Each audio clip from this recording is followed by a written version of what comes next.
Assalamualaikum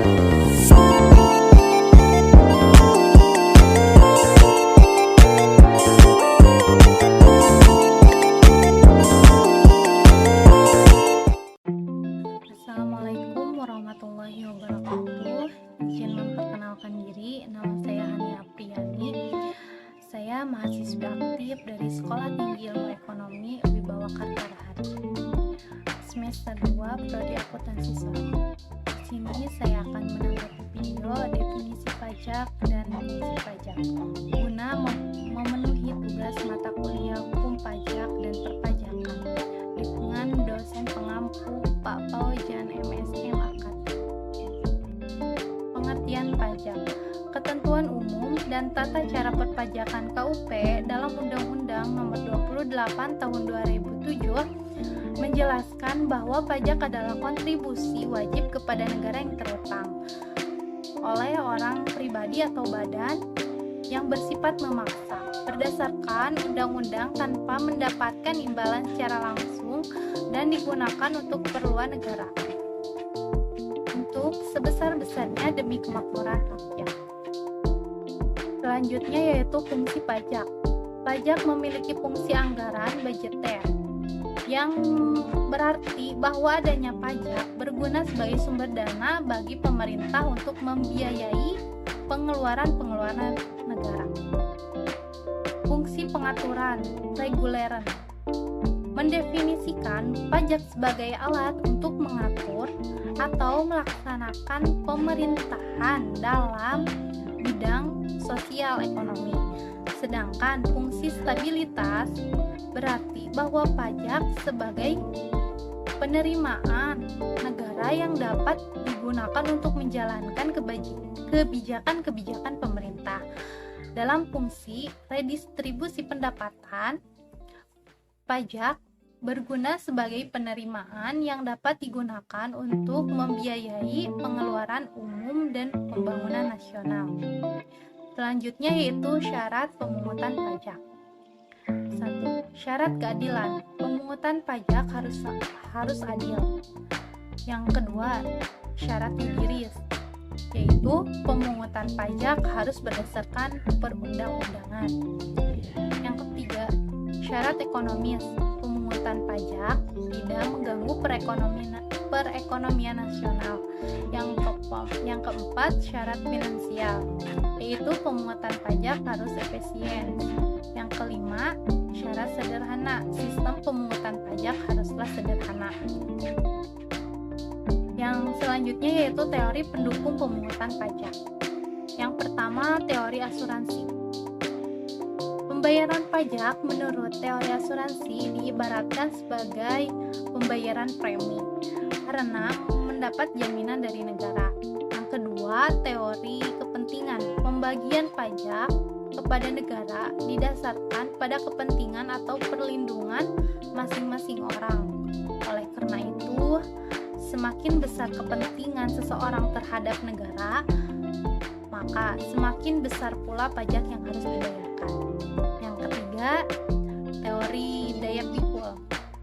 Beban pajak untuk semua orang harus sama beratnya. Hal ini mengandung makna bahwa pajak harus dibayarkan sesuai dengan daya pikul masing-masing orang. Yang keempat, teori bakti. Teori ini secara sederhana menyatakan bahwa warga negara membayar pajak karena baktinya kepada negara. Teori bakti disebut juga teori wajib mutlak. Yang kelima, teori asas daya beli. Teori ini berpendapat bahwa fungsi pemungutan pajak adalah mengambil daya beli dari rumah tangga masyarakat untuk rumah tangga negara, kemudian menyalurkan kembali ke masyarakat dengan bermaksud untuk memelihara kehidupan masyarakat dan untuk membawa ke arah tertentu, misalnya yaitu kesejahteraan. Yang selanjutnya yaitu kedudukan hukum pajak di Indonesia. Hukum pajak adalah bagian dari hukum publik. Hukum pajak di Indonesia menganut paham imperatif, artinya pelaksanaan pemungutan pajak tidak dapat ditunda.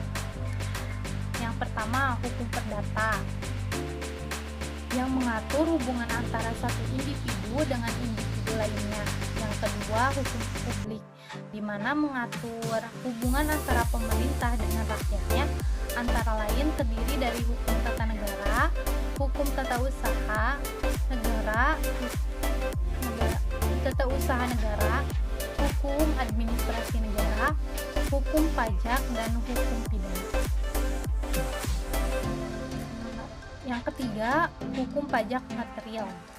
Hukum ini memuat norma-norma yang menjelaskan tentang keadaan, perbuatan, peristiwa hukum yang dikenai pajak, yaitu objek pajak, pihak yang dikenai pajak, yaitu subjek pajak, besaran pajak yang dikenakan, yaitu tarif pajak, segala sesuatu berkaitan dengan timbul dan dihapusnya utang pajak, serta dina sanksi-sanksi dalam hubungan hukum antara pemerintah dan wajib pajak.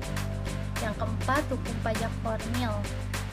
Hukum pajak formil merupakan hukum yang memuat prosedur untuk mewujudkan hukum pajak material menjadi hukum kenyataan atau realisasi hukum.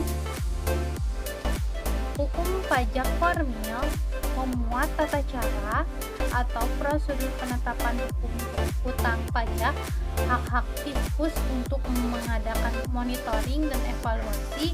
Selain itu juga menentukan kewajiban wajib pajak untuk mengadakan pembukuan atau pencatatan dan prosedur pengajuan surat keberatan maupun banding. Yang selanjutnya yaitu tata cara pemungutan pajak.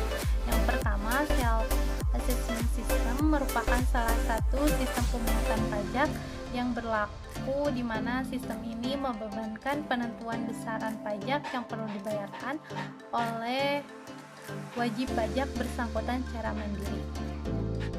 Yang kedua yaitu official assessment system merupakan sistem pemungutan pajak yang memberikan wewenang kepada wajib pajak untuk menentukan besarannya pajak terutang pada fiskus atau aparat perpajakan sebagai pemungut pajak.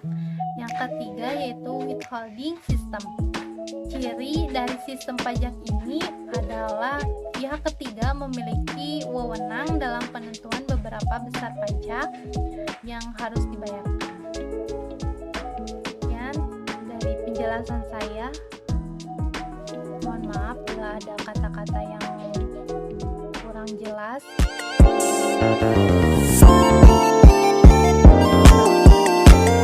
Warahmatullahi wabarakatuh.